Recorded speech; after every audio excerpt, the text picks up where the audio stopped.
إن من الناس مفاتيح للخير مغاليق للشر. الحمد لله نحمده ونستعينه ونستغفره ونعوذ بالله من شرور أنفسنا ومن سيئات أعمالنا من يهده الله فلا مضل له ومن يضلل فلا هادي له وأشهد أن لا إله إلا الله وحده لا شريك له وأشهد أن محمدا عبده ورسوله صلى الله عليه وعلى آله وأصحابه ومن تبعهم بإحسان إلى يوم الدين أما بعد. So today inshallah ta'ala in our Arba'in an-Nawawiyah that we have started discussing a hadith which is Ar-Rabi wa Thalathun, which is the 34th hadith in this collection. And we have started with the hadith of Abu Sa'id al-Khudri radhiyallahu anhu. So we have started a discussion regarding this hadith, and today inshallah ta'ala with the hadith I discussed concerning I mentioned al-amr bil-ma'ruf wa nahy al-munkar, and more so regarding inkar al-munkar. So cases regarding a Muslim that he goes and challenge things of al-munkar, so the person that may denounce and challenge and try to change things that are evil, that is observing and witnessing.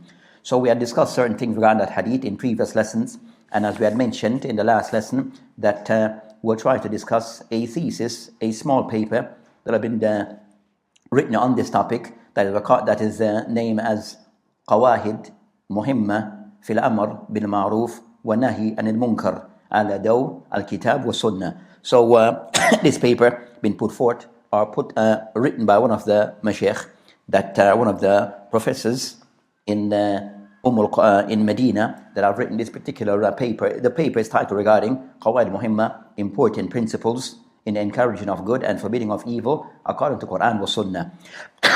So as we had stated last week that we ought to cover this particular Risalah so as to get some understanding on this particular topic as they directed regarding this particular topic.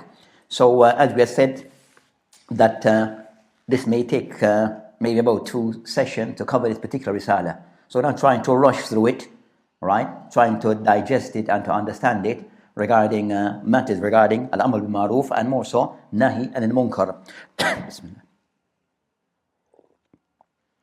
So of those points that we wish to cover in this Risalah, he mentioned over seven different principles or Qawaa'id. The first that he mentioned, so we'll try to cover each of those ones, and some of those sometimes they are somewhat straightforward, and also others go into some explanation. So inshallah ta'ala we'll try to go straight into these Qawaa'id that are mentioned, that regarding which for us is more so matters regarding inkar al-munkar, but overall regarding al-amr bil-ma'ruf wa nahy anil munkar. So the first of those Qawaa'id that is mentioned in this thesis is mentioned al-qa'idat al-ula. So the first principle that he mentioned, al-shar wal asl fi taqrir al-amr bil-ma'ruf wa nahy anil munkar. So what is mentioned here at the first principle is that the Sharia of Islam, that it is the source in deciding as to what is said to be good and what is said to be evil. So the Sharia is what is used as the scale to decide as to what is said to be things that we can encourage as being good, and also things that we prohibit as evil. Then the scale to measure those things go back to ashar, go back to al-kitab wa sunnah. So ashar, that in deciding what is said to be al-amr, that is said to be ma'ruf, wal munkar, things that are good and things that are bad, will be the book of Allah subhanahu wa ta'ala. And then second, the Prophet ﷺ as-sunnah. So the Prophet ﷺ sunnah, and also they mentioned وَمَا كَانَ عَلَيْهِ السَّلَفُ الصَّالِحِ, and also what the Salaf of the Salih that they were upon. So as a scale to measure what is said to be good, what is said to be evil, then is either from the book or from the Sunnah of the Prophet ﷺ, and also what the Salaf al-Salih were upon, which is Salaf al-Salih, as-Sahaba, wa tabi'in, wa atba' al-tabi'in. So the first 3 generations amongst the Muslim in this context. So regarding concerning they mention that in general what have come to us by way what is said to be things of that we should encourage, of things of ma'ruf, by way of the Quran, by way of the Sunnah, then either think the Quran even have commanded us to do, or think that Al-Quran was Sunnah that deems to be thing which it says mandub, things that they have encouraged us to do, but not per se things that are wajib. Also thing which Sharia have thana alay, that thing the Sharia have praised, then it includes that it's something which is good, or it is information that Allah subhanahu wa ta'ala, He loves and is pleased with this type of action. So if an act that is mentioned, Allah subhanahu wa ta'ala, He loves the act or those or the doers of that act, then it shows something which is encouraged to be done, or thing that Allah subhanahu wa ta'ala is pleased with. Yarda, so thing that Allah subhanahu wa ta'ala that He is pleased with, and honors, and the people who does of those acts that they are rewarded. So people who does of this act, they're said to be rewarded either in this dunya or in the akhirah. So those are a sign that that thing is ma'ruf. So there's a sign that those are signs that that act is considered to be that which is ma'ruf. So as far as the main focus, we said al-munkar, that we find that what have been mentioned and been forbidden by way of Quran or Sunnah, then that's a sign that thing is what? Evil. Also, tahdir min, if things that the Sharia have cautioned us, warned us against that a particular act or thing, then it's a sign that thing is evil. Or bayan azim darar, that also this thing it also have darar, that is also that there's harm and danger attached to this thing, then it's a sign that it is evil. Or it mentioned regarding khuturat fi dunya wal akhirah, or that thing has been told that thing that it has some evil consequence in this life or the next that attached to it. Or also regarding them ahlu, that the people who do have this thing, that they are somewhat they have been criticized for doing this, or that there's wa'id, that there's a threat to the person who does of that act. Also the person under Allah subhanahu wa ta'ala that to be punished, that is an adhab attached to this act, or that person is said to, or that person or that act, that is something which is disliked by Allah subhanahu wa ta'ala. These are signs that that thing is evil. Or things that is mentioned regarding that resembling the kuffar and the munafiq and the likes, then these are signs that that act is an act of evil. So these are signs, as we mentioned, signs for identifying what are said to be munkar. We mentioned those, and also signs of something being said to be ma'ruf. So from this that they mentioned regarding concerning, I was setting up from overall, as we have defined that matters regarding ma'ruf. We have this mentioned regarding, as I mentioned, that munkar did al-ma'ruf. So munkar is something which is opposite to those things that are said to be ma'ruf, as we have mentioned before. وَكُلَّ مَا قَبَّحُ أَشَرٌ, and anything the Sharia ought to be something which is something which is improper or wrong, then it's said to be, or it is ought to be haram or makruh, then it's said to be munkar. So anything that is disliked or forbidden, or thing the Sharia have spoken against those things, then those are signs that that act is munkar. That's a sign that that thing is a munkar. And we in the last session we kind of somewhat discussed what is said to be munkar in the last session. So those are signs regarding those matters. So that's concerned. So the first thing is to identify that regarding concerning that the person involved in Amr al-Ma'ruf wa Nahy al-Munkar, to understand that what is deemed to be good or evil, go back to the Sharia. You go back to the Sharia. Then the second of those matters,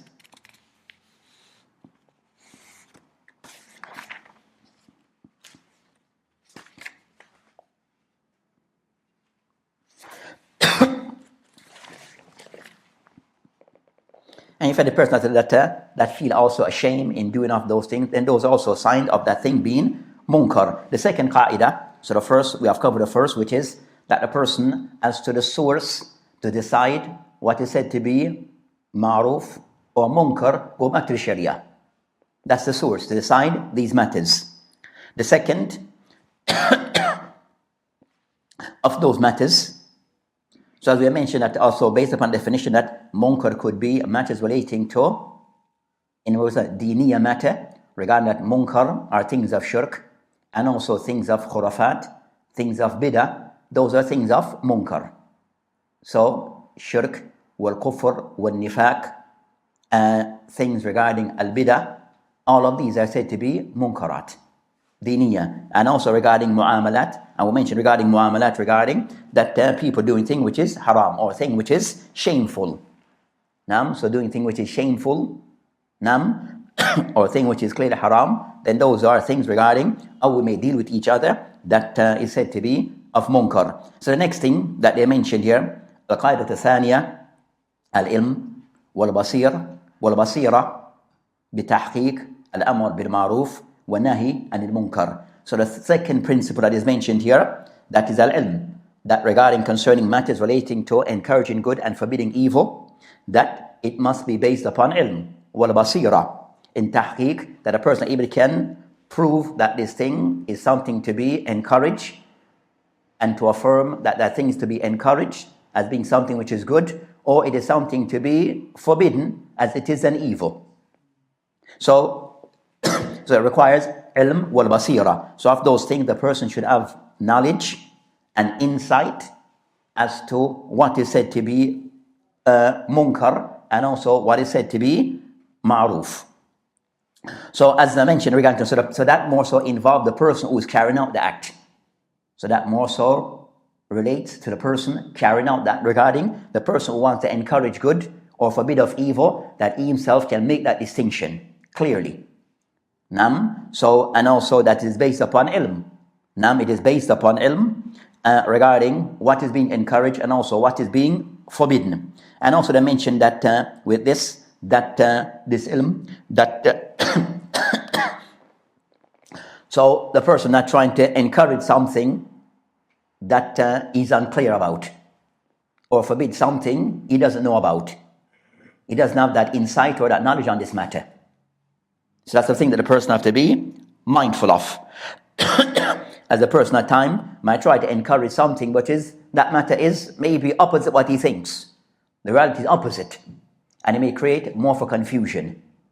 So the person has to have that knowledge regarding having ilm and also basira on this particular matter.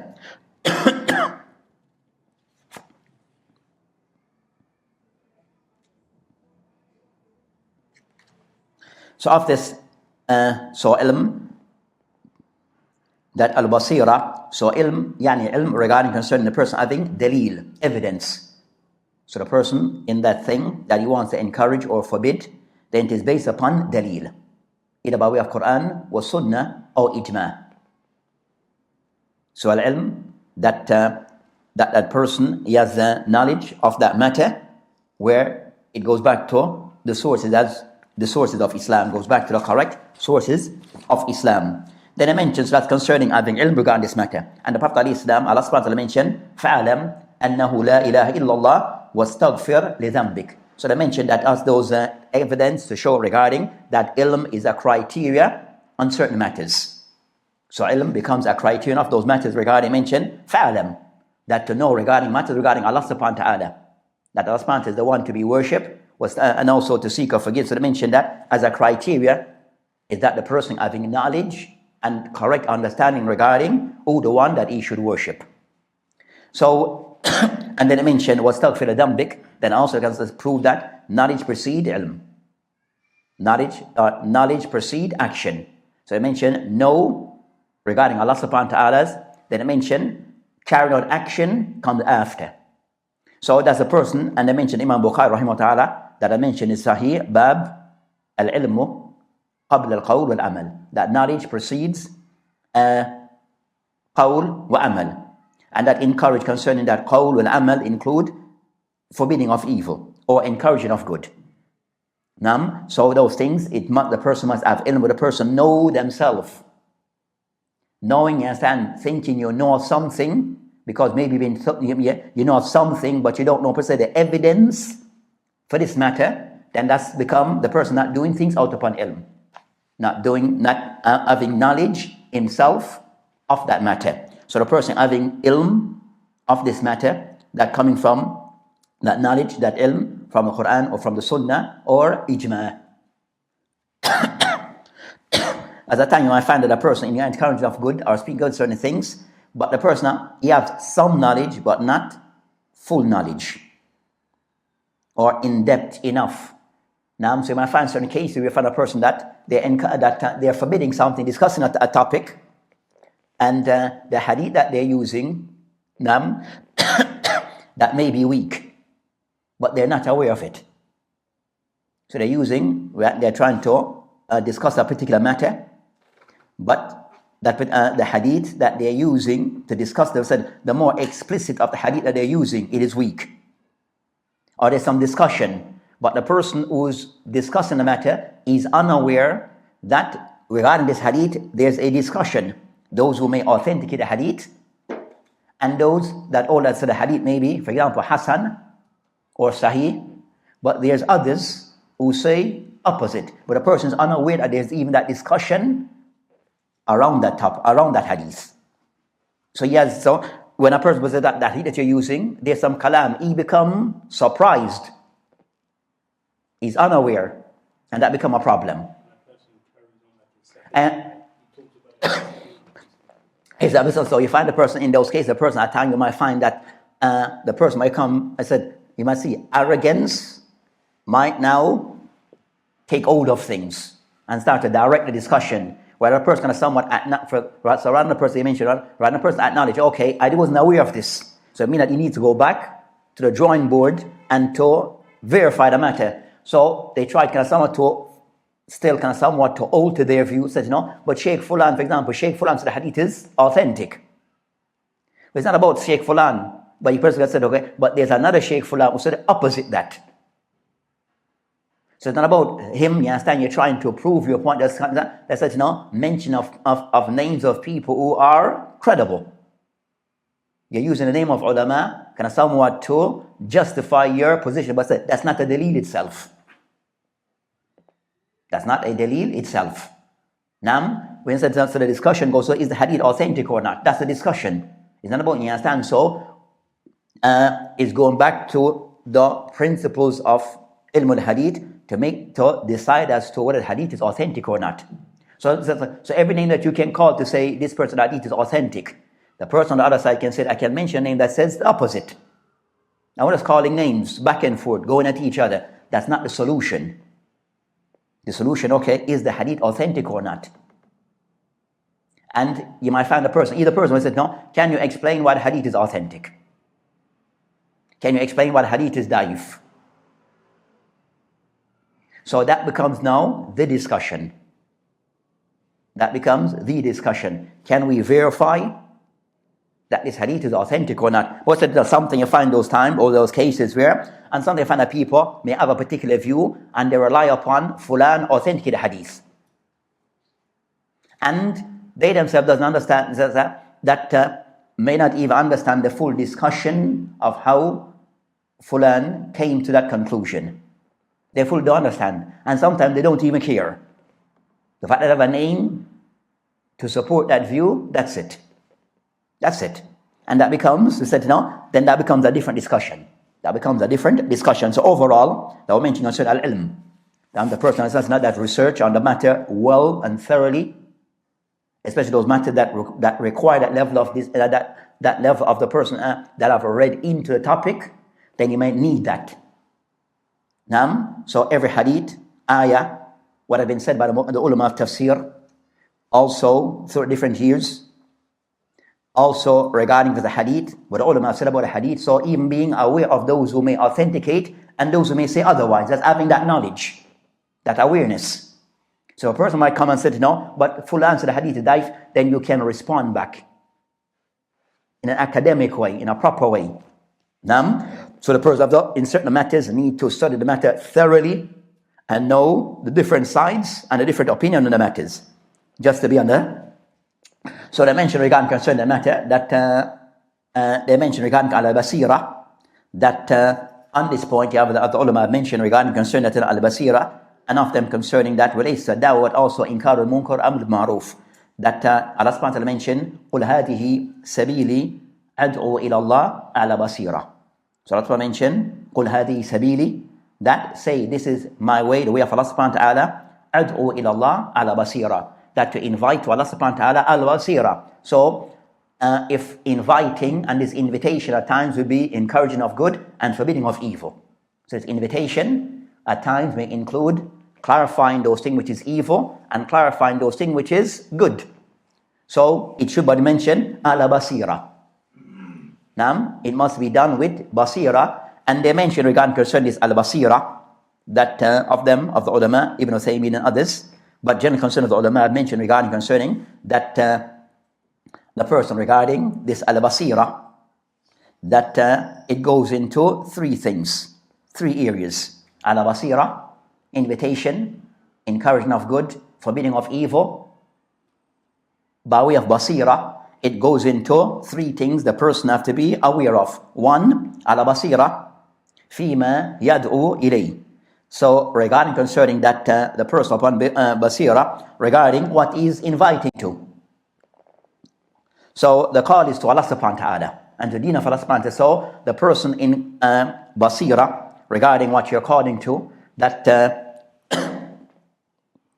person understand the hukum regarding that matter, and also regarding the basira, the person calling to clarify the deen of Allah subhanahu wa ta'ala and to keep it pure. So the deen already been established. So if the thing now is trying to keep the deen of Allah subhanahu wa ta'ala pure without it being contaminated. Now, and that contamination by people trying to, which is remove any all of that contamination by way of false practice and beliefs. And of that, things of munkar. Things of munkar.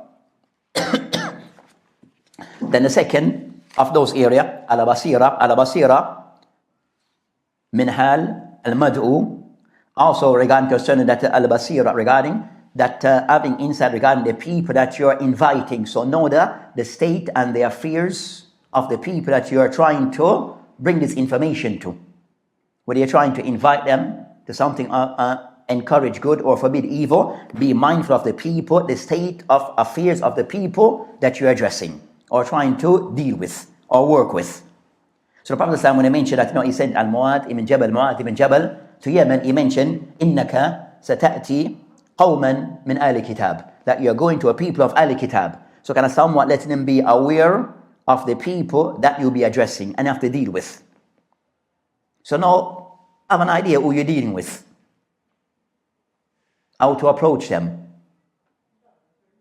So of those things the person has to be aware of, that the people that you're approaching, and you want to forbid of evil or encourage good, but having some understanding of the people that you have to deal with.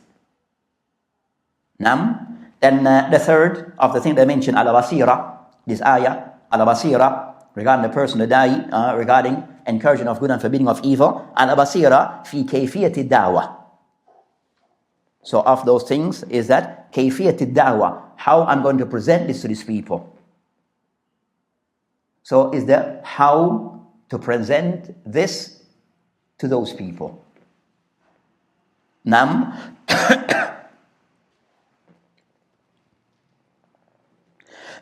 So is being mindful that Allah mentioned, وَجَادِلْهُمْ بِالَّتِي أَحْسَنُ. That I mentioned to jadilhum, that for you to argue with them, to debate with them, بِالَّتِي أَحْسَنُ, that which is best.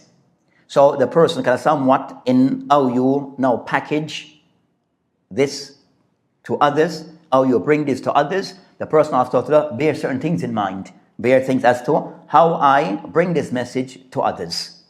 How do I forbid of evil? So those are the things the person has to take into consideration regarding those things regarding al-ilm and also al-basira. I will mention al-basira in those three things, in those three different areas. As for ilm, the person have knowledge regarding that thing is confirmed by way of evidence, by way of Quran or Sunnah or Ijma, that this thing is either a evil or that thing is a munkar. The third qa'idah that they mentioned, so go to the third. Al-qa'idah al-thalitha, ma'rifatu al-shuruti al-inkar al-munkar. So it's a discussion regarding inkar al-munkar. So they mentioned that ma'rifat, so the person knowing the condition in forbidding of evil.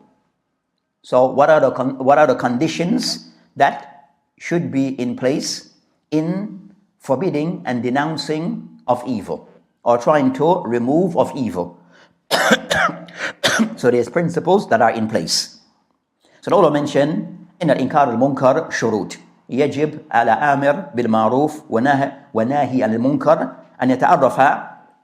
So these are the things that a person has to be aware of. So there's condition that the person who wants to forbid evil, he has to be mindful of. What are these conditions? What are these criteria that one should fulfill or should be in place in trying to remove an evil? The first of those conditions, are as follows. The first of those conditions, تحقق من كونه منكر. So the first thing that a person, those criteria, the person wants to remove evil and stop evil and change evil, of those things, that first the person have to be clear that this evil is an evil.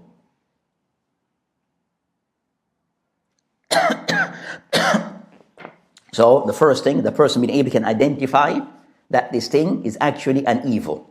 To identify this is an evil. We don't consider it now evil on different degrees and levels. So munkarat also on different degrees. So the person not know that things that is an evil, but also to know to what level. What level is that evil?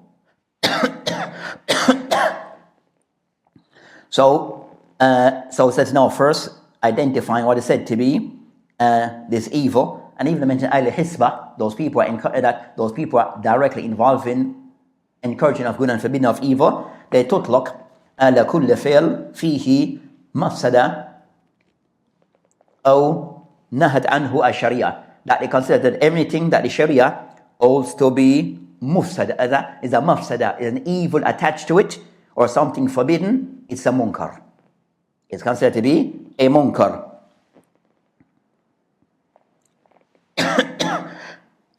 So I said that munkar could be major, and some could be, as they say, minor. Some could be major or minor. So the ulama mentioned that these munkarat, they're in different degrees. But first, the person will ensure that he knows regarding that it's an evil, but also to what extent, to what degree is this evil. What is of those major sins, minor sins, kufr, shirk, the person, bid'ah, khurafat, know where it lies in the scheme of munkarat,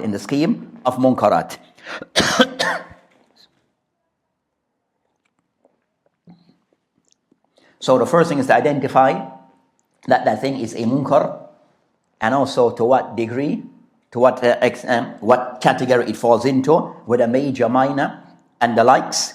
And also of those things of munkarat, they fall in another category regarding of those munkar تتعلق بحق الله, of munkar that goes back to Allah subhanahu wa ta'ala's right, and also that may go back to the right between the creation. So either rights relating to the creator or rights relating to the creation.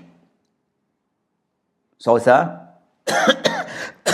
so either Allah subhanahu wa ta'ala rights being taken, or the rights amongst the creatures being taken. So is looking at munkar also from that aspect. The rights of Allah subhanahu wa ta'ala, and also the rights of the creation. So those are the things to factor in regarding the one who wants to, the shurut that they have to fulfill. That a person even can identify that thing is wrong, that thing is an evil. Also, by way of text, it's not based upon hawa. So the person deciding as to this thing is a munkar, an evil, is not based upon opinion. It's not based upon awatif, people's mood or emotions. It's not based upon, or the Omar siyasiya, things that political, based upon qawmiya. It's not based upon those things. So those type of things are not based upon nationalism, political matters, based upon people's hawa, desire. No, you can't. It's not based upon those things. So the person doesn't identify munkar being a munkar, shar'an, according to the sharia. Also, it have different degrees and levels. Not all munkar is the same. Also of those munkar that is based upon, it affects Allah subhanahu wa ta'ala's rights, and others, it affects that of the creation. So the person knowing of those different things. Second, regarding of those condition, أن يكون المنكر موجودة في حال. That I mentioned here also concern the munkar, that is something that is existing, is occurring. So that munkar should be something which is happening in existence and occurring. So something that is taking place is real. Not something made up. It's not something that is made up. So in this concerning the hal of munkar, the state of fear of munkar, regarding it occurring now, that it falls, they mention here 3 halat. ثلاثة حالات regarding munkar. So they mention the first, أن يكون المنكر متوقعا. Something that is expected. Now something that is likely, most likely to occur. Based upon, we said not based upon the pattern of things and the situation, that most likely these things will occur regarding concerning that for example, that with telephone now we have the mobile. Now, so if you have WhatsApp as it is, and some of those things could lead to munkar. Man linking up woman, woman linking up man, people exposing themselves in front of others. So some of these, so munkar, because of what we have, most likely it can occur. So it's something expected, like you're waiting for it to occur. So those are munkar that you expect with the phone and what is developed. Anyone can talk to anyone. You can see people that people may be linking or talking to people they shouldn't easily, and expose themselves to people easily. So it's something which is mutawaqqa, something that most likely these things can occur. These things can occur like so those are the things regarding that. So maybe a case that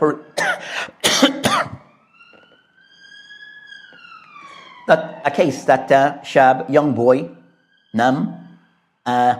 always outside, you understand, at certain, at a certain time of the day, that always just, you understand, I go to, that is a place where a lot of female, like a college for female only, and this is always, you understand, next door, watching them coming in and out.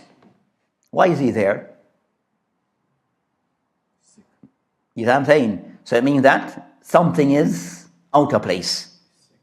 So something could occur. Something likely could occur. Wrong. You have no relation with another woman there, or the young girls there, but he's there every day. You understand? Watching people come in and out. Why? So in those cases, he said, nothing may have occurred yet, but it's something most likely can go wrong. And a possibility of something going wrong. So in that case, then that is like, you're foreseeing a munkar, if you use that word. A possibility of something occurring. So in that case, I mentioned in those cases, because nothing may have occurred yet, but can occur. Mostly, that they mentioned that case concerning that. A person, for example, asking you, brother, how can I buy some weed? Why are you asking me about buying weed? You know what I'm saying? So why are you asking me about buying weed? Where can I buy some weed? You understand? Then why are you asking me that question? Then, you understand, then kind of somewhat a bit suspicious question. So in those cases, if that was again the person asking a question, then it means, you understand, he may not have done anything, you understand, but by that question, or said by those action, that it seems that something may occur. Most likely something bad may occur. So in that case, in part of those type of munkar, those things of evil, you understand, they mentioned that in those cases that what to be done regarding inkar al-munkar, in those cases, al-waz, that you should admonish that person. In those cases, the person, you understand, asking about weed, you admonish him about that, you understand. Or irshad, which is the same thing. You understand? You give him admonishment to that person, that you give him advice. You understand? You tell him to fear Allah subhanahu wa ta'ala. What, caution about, you understand, the person who do certain things that relate to that act, what the punishment that they may face for this. So you understand what you treat, you make inkar in that fashion. So in that case, you make inkar in that fashion of more so of al-wadh, wal-irshad, wal-nus, wal-takhwif, billahi subhanahu wa ta'ala. So you remind the person of those things. So more so, reminding the person of is that to fear Allah subhanahu wa ta'ala and to avoid of sins, especially you understand, and also to do things that is displeasing to Allah subhanahu wa ta'ala, and give them nasiha. Give them nasiha. So the person, for example, at the school gate, watching every day, nasiha, get married. You understand? So is giving nasiha wal irshad to that person in that case. The second hala that regarding al munkar, mutalabbis, murtakib. So the person now who is involved in it, murtakib, the person who is involved in a munkar. So you go by and you see a person in the pub, the bar, and there's a beer bottle, wine bottle in front of him, and he's drinking. You see the person drinking. So in that case, so the case of the person is involved in the act.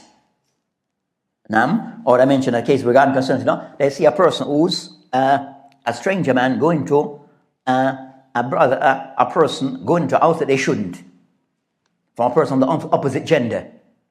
You know that he's going out that he shouldn't be in that house. Why is he in that house?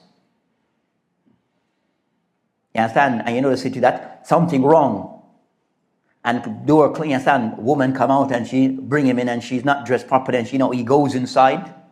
You understand? And door lock, and windows close, and curtain close. They're thinking, Allah musta'an.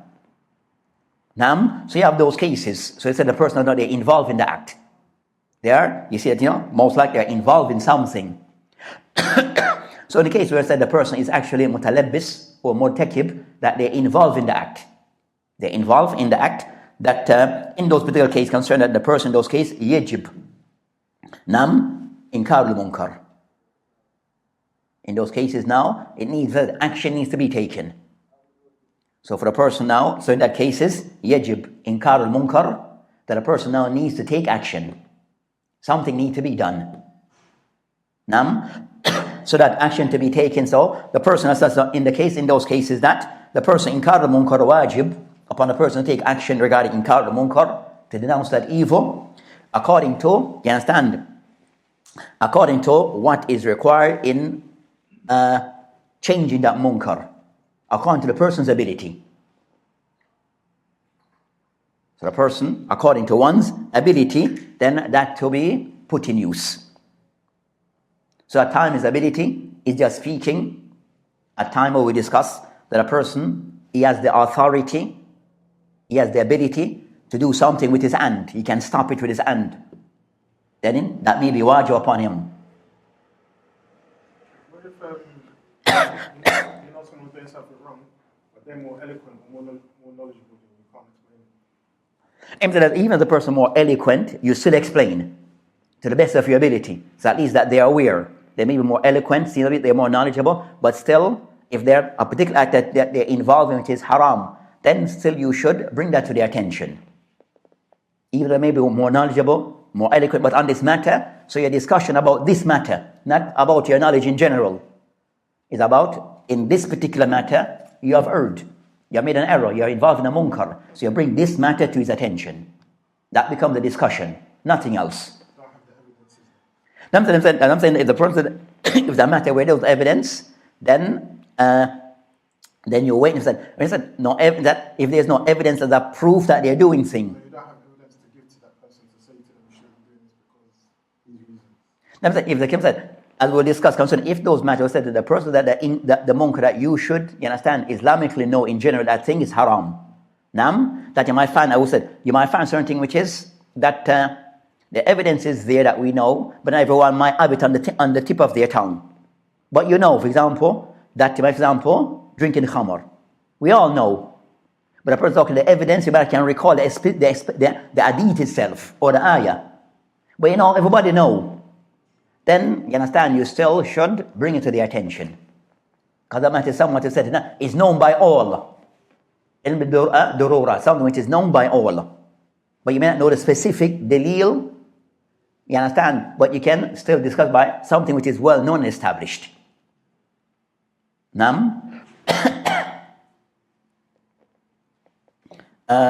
So said now, as for the person that involved in the act itself, then for the person, if he is able, then he should make that inkar, unless he does not make inkar, unless he believes that there's that he have a fear for a negative, that the harm that will come to him, that he fear that harm will come to him. Then in that case, then he doesn't have to. If he fears harm will come to him. Just harm, not like reaching the level of it's going to be tough or he's going to be killed. Just that he might be abused, he might be cursed. No, so the harm in sense of that other, what dawra in sense of that okay, not in sense the person might reject you, that type of harm. So it says physical harm will come to him. So it could be darb, imprisonment, this, you understand, but something physical could happen to him. Which would be severe. So maybe, yeah. So for the person, you understand, so in that case, because that the person that, in that case, then he has a reason to withhold inkar al-munkar, because there's a harm, severe harm, that will come to him. Not per se rejection. That's not a reason. You being rejected is that harm will come to the person. So that's concerning that matter regarding the person who's involved in the act. Then I mentioned the third case, أن يكون فاعل المنكر, that the person who doing the munkar فقد فعله وانتهى منه ولم يبقى إلا آثاره, that the person, he has done that munkar. So the third scenario, the person that in the case of the person involved in the evil, the person doing the evil, that he have done what he has done. He has now completed his evil.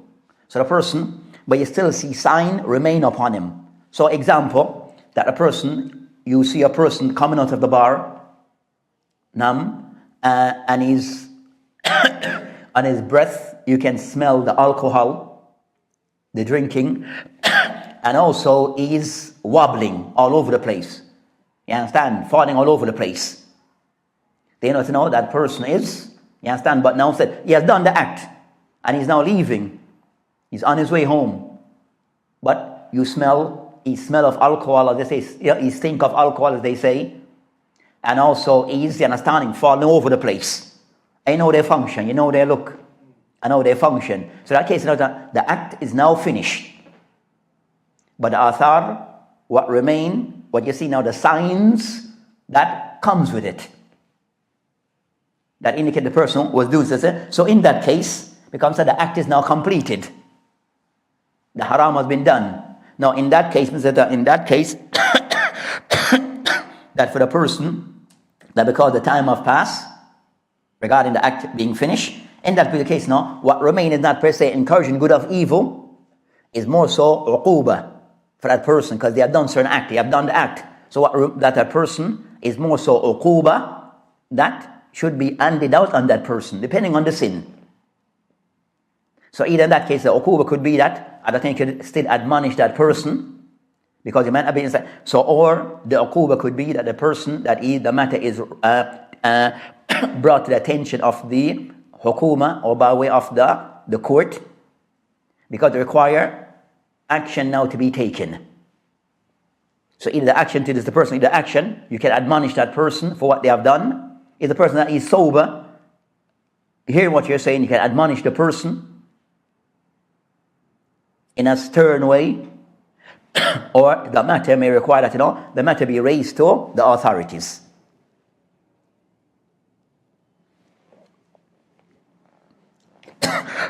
So that matter now says, so in those cases at times it may need to raise for any punishment to take place, that may need to go to the authorities, the Islamic authorities, the Islamic authorities, and for them now to deal the case accordingly, for them to deal that case accordingly.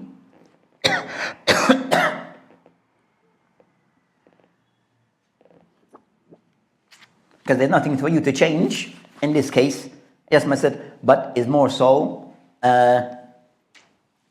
uquba, some form of punishment that should now go with this.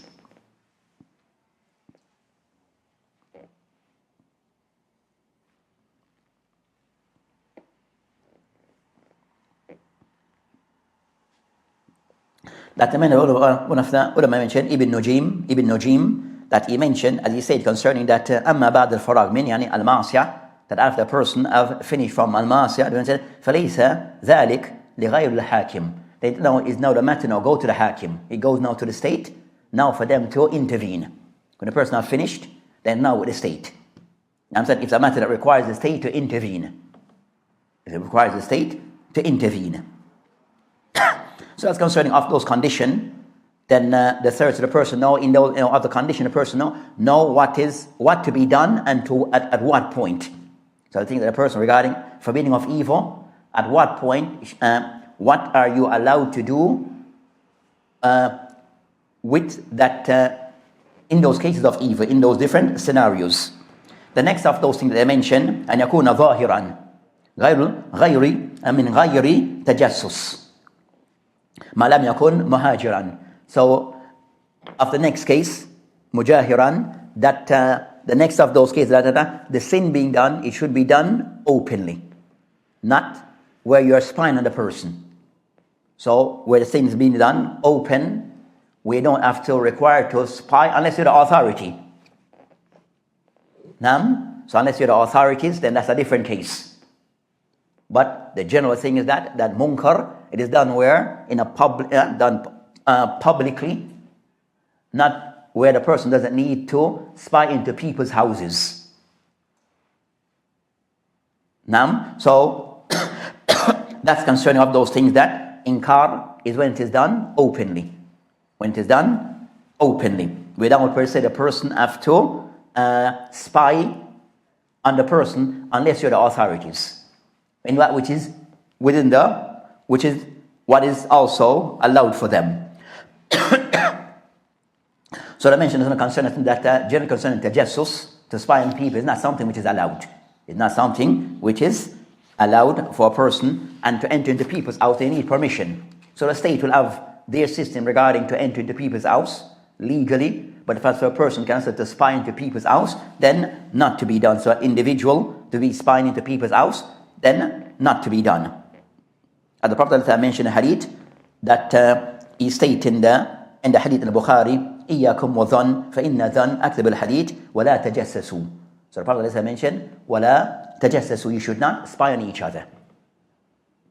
So of those things that if it is something we have to spy into the person's house and the likes, then no, unless the person is the authority. Unless one is the authority. So that a general concern that the ma'asi, that one can it is something to be done publicly. It is being done publicly.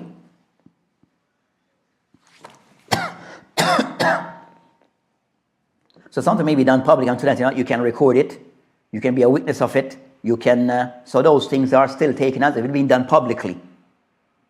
But in that case, you want to record it, or you want then those things also, if it's in a public platform, then those things can be used.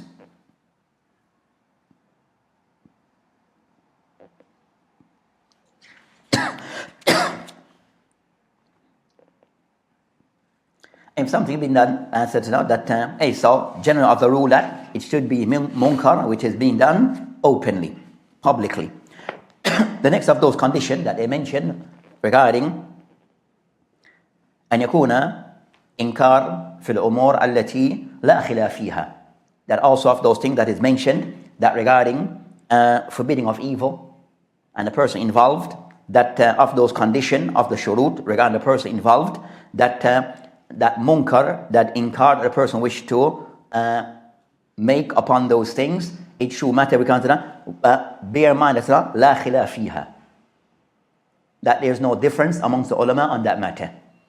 So in a sense of those matters of this condition, that the evil that is being done, that within Islamic, within the framework of the Sharia, is this matter either one, a matter that it is either one, mujma' alayh, something which is agreed upon between the ulama as an evil, then that's clear. Or it is something which is, yani, fihi khilaf, a matter where there's khilaf between the ulama on that matter. There's a matter that there's a dispute, a discussion between the ulama on that matter. Say a khilaf, a difference between the ulama on that matter. The difference between the ulama on certain matters, that either in a nutshell, you can say that is khilaf mu'tabar, that khilaf mu'tabar or sa'ir, a khilaf which is said to be that it has a bearing. A khilaf that has a bearing. So a matter, so either khilaf, where it is another way of saying it, there's a khilaf between the ulama on the matter, but the khilaf, Adhan, what time is Adhan? Okay, so either the khilaf between the ulama, one which is khilaf da'if. Khilaf da'if. So that difference, they said there's a difference between the ulama, but the one who have the different view, you understand, that their opinion, it is weak. Is weak. For example, those who say, you understand, so a difference, yes, that is mentioned, but one of the views, that the view is very weak. But there's a view. With me? So you have those cases, yes, a khilaf, but the other views are much stronger, and the opposing view is very weak. But there's a view. Then another type of khilaf tanawwa. We find that there's a khilaf between ulama, but not per se they're opposing, just that some may take a position that particular act can be done many ways, but some ulama inclined to do it in a particular way. With me? But it's not per se, so the khilaf is not per se what they are opposing each other. It's just that that particular act can be done several ways, but some may incline to do it one particular way. But other ways not completely wrong. It can be done that way. For example, calling the adhan. With me? So calling the adhan can be done several ways. But you find that one particular way becomes the one which is the more established way.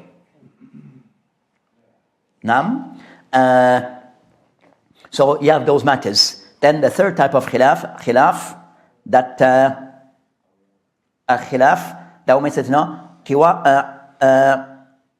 khilaf mu'tabar, that it is a khilaf between the ulama, which is you take the position that you see as the stronger view, but you still have to acknowledge the other view. So the khilaf, it has a bearing, it has a standing. So the khilaf, yes, there's a difference between the ulama, but at the end you may have to take one of those opinions. But it doesn't mean the other side is completely wrong. So example of this, Surah Al-Fatiha. So reading Surah Al-Fatiha in the Salah, behind the Imam, is it wajib or not? Do the person behind the Imam, does he still need to read his Fatiha? Clear? So you have of those who say yes and those who say no. But at the end, you have to take one of those positions, because you have to read Fatiha, you have to do something in your Salah. So in the long run, you have to do something. Either you take the view, or more inclined to the view that says, yes, I read my Fatiha, even if the Imam read his, or you're with the view that says, no, I don't. But you have to live with one of the views. But the other view is opposite your opinion. With the other view may view, you understand, for example, so with those views, the other view may vote that, no, you're not doing so. For example, the view that say you must read Fatiha. They're saying that if you don't, your salat is not valid. That's what they're saying. You with me? So it's a bit but you have to take opinion. You have to take one of them. So you have to say, no, those are khilaf mu'tabar. They might have a next one concern that, that another one would be niqab, that the woman need to cover her face. Jumhur say no, but some say yes. But the ones who say the woman must cover her face, then they're saying the woman who does not cover her face, she's doing haram. By the end, each woman has to take a position. Either she covers her face or she does not cover her face. But the ones who say you must, they're saying indirectly that if you don't, you're athima. You're sinful. Because they're saying it's a wajib. It's a must to be done. So you have those, so you have those type of khilaf between the ulama. Khilaf, mu'tabar, or they said that so. So you understand? So you might find that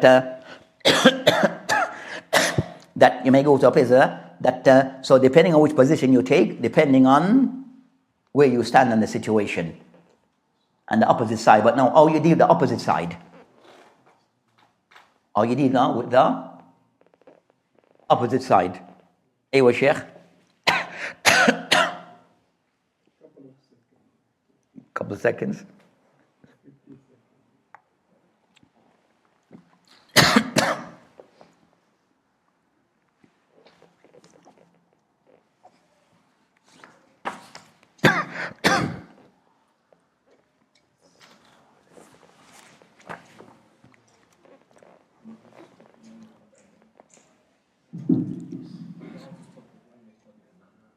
الله أكبر الله أكبر الله أكبر أشهد أن لا إله إلا الله أشهد أن لا إله إلا الله أشهد أن محمد رسول الله أشهد أن محمد رسول الله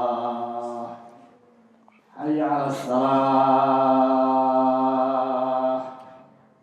حي على الصلاة حي على الفلاح حي على الفلاح الله أكبر الله أكبر لا إله إلا الله.